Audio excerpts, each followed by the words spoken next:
కాంగ్రెస్ ప్రభుత్వంపై బీఆర్ఎస్ దుష్ప్రచారం చేస్తోందని తెలంగాణ సీఎం రేవంత్ రెడ్డి అన్నారు. అక్రమ సంపాదనతో సోషల్ మీడియాలో తప్పుడు ప్రచారం చేస్తున్నారంటూ ఆగ్రహం వ్యక్తం చేశారు. తనది సోషల్ జస్టిస్ అని, కేసీఆర్ ది ఫ్యామిలీ జస్టిస్ అని అన్నారు. కరువు రావాలని బీఆర్ఎస్ నేతలు అఘోరా పూజలు చేశారని రేవంత్ మండిపడ్డారు. ట్యాంక్ బండ్ పై సర్దార్ సర్వాయి పాపన్న గౌడ్ విగ్రహాన్ని సీఎం రేవంత్ రెడ్డి ఆవిష్కరించారు. ఆయనదేమో ఫ్యామిలీ జస్టిస్, నాదేమో సోషల్ జస్టిస్. సోదరులారా, అది దొరల న్యాయం, నాది సామాజిక న్యాయం. ఆయన ముఖ్యమంత్రి అయితే దయాకరావును మంత్రిని చేసుకున్నాడు. నేను ముఖ్యమంత్రి అయితే అట్లూరు లక్ష్మణ్ వేదిక మీదనే ఉన్నట్టు మా సోదరిని ఈరోజు దళిత బిడ్డను మంత్రిగా చేసుకున్నాం.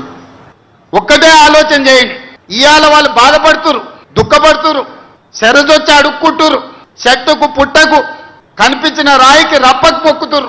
కేసీఆర్ మళ్ళీ ముఖ్యమంత్రి కావాలి ఎట్లయినా అని బామ్మార్దులు శరోదిక్కున ఎక్కడ పడితే అక్కడ అబద్ధాలు ప్రచారం చేస్తున్నారు.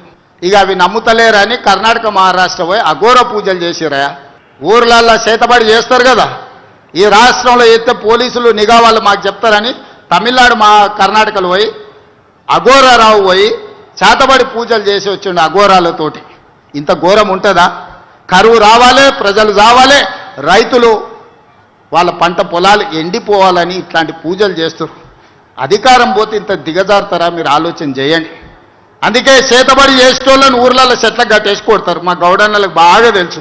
1000 ఎకరాలలో ఆయన ఫామ్ హౌస్ కట్టుకున్నాడు, 100 ఎకరాలలో కొడుకు కట్టుకున్నాడు, 50 ఎకరాలలో బిడ్డ కట్టుకున్నది, 25 ఎకరాలలో అల్లుడు కట్టుకున్నాడు. మరి వాళ్ళకి ఆయనే కావాలి కదనే ముఖ్యమంత్రి. మరి నేనైతే 7 లక్షల ఇందిరమ్మ ఇండ్లు ఈరోజు తెలంగాణ రాష్ట్రం నలుమూలల మా పొంగులేటి శ్రీనివాసరెడ్డిని పెట్టి ఇవాళ గ్రామంలో ఇందిరమ్మ ఇండ్లు కట్టిస్తలే మా సోదరులారా? మీరు చెప్పుండ్రి. ప్రతి గ్రామంలో ఇవాళ ఇందిరమ్మ ఇండ్లు ఎక్కడి నుంచి వచ్చినాయి? మనమైనందుకు, మన ప్రభుత్వం వచ్చినందుకు వచ్చింది. 10 ఏళ్ళు అధికారంలో ఉన్న చంద్రశేఖరరావు అనుకుంటే నెలకు సంవత్సరానికి 2 లక్షలు కట్టినా 20 లక్షల ఇల్లు పేదోళ్ళకు వచ్చేటి. ఒక్క గౌడ సోదరుడు కూడా ఇల్లు లేకుండా ఈరోజు తెలంగాణ మొత్తం ఇండ్లు ఉండి ఆత్మగౌరవంతో బతికేటోళ్ళు. వాళ్ళకి ఏ రోజు కూడా పేదోడి ఇంటి మీద ధ్యాస లేదు, పేదోడి బతుకును బాగు చేయాలన్న ఆలోచన లేదు. ఆయన ఉండడానికి 10 ఎకరాలలో అక్కడ గడి కట్టుకున్నాడు, కొడుకు ఇంటికి వస్తలేడని వాస్తు బాగాలేదని గిది కట్టిండు. కానీ బుద్ధి చక్కగా లేకపోతే దశ దిశ అంటారు. దిశ చక్కగా లేకపోతే దశ వనికిరాదు. ఆయన దిశ ఆయన దశ 2 బాగలేక నేను మా బట్టను వచ్చి అక్కడ కూర్చున్నాం. ఆనాడు రాజులను కూడా జయించిన బహుజనుడు సర్దార్ సర్వాయి పాపన్న గౌడ్. అందుకే ఆ వీరుడి విగ్రహాన్ని ఇక్కడ పెట్టడమే సముచితమని భావించి తెలంగాణ రాష్ట్ర ముఖ్యమంత్రిగా నిర్ణయం తీసుకొని ఈ ప్రాంతంలో మనం ప్రతిష్ఠించుకోవడం జరిగింది.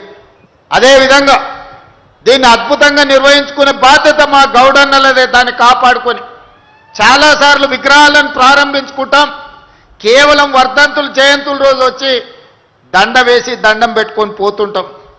ఈ విగ్రహం అట్లా కాదు, నిత్యం స్ఫూర్తిని నింపే విధంగా దాన్ని జాగ్రత్తగా ప్రజలకు అందుబాటులో వచ్చే వాళ్ళకు, పోయే వాళ్లకు ఒక స్ఫూర్తినిచ్చే విధంగా అక్కడ కావాల్సిన లైటింగ్, ఇతర ఏర్పాట్లను అన్నిటిని కూడా చేయాల్సిందిగా హైదరాబాద్ ఇన్ఛార్జ్ మంత్రి పొన్నం ప్రభాకర్ గౌడ్ గారికి నేను ఆదేశాలు ఇస్తున్నా. ఈ అమరవీరుల స్తూపానికి ఎంత ప్రాధాన్యత ఉంటుందో వీరుడైన సర్దార్ సర్వాయి పాపన్నకు కూడా అంతే ప్రాధాన్యత ఉండాలి. ఈ పక్కలో ఉన్న మా అభిమాన నాయకుడు రాజీవ్ గాంధీ గారి విగ్రహానికి ఏ ప్రాధాన్యత ఉంటుందో ఆ విగ్రహానికి కూడా ఆ ప్రాధాన్యత ఉండాలి.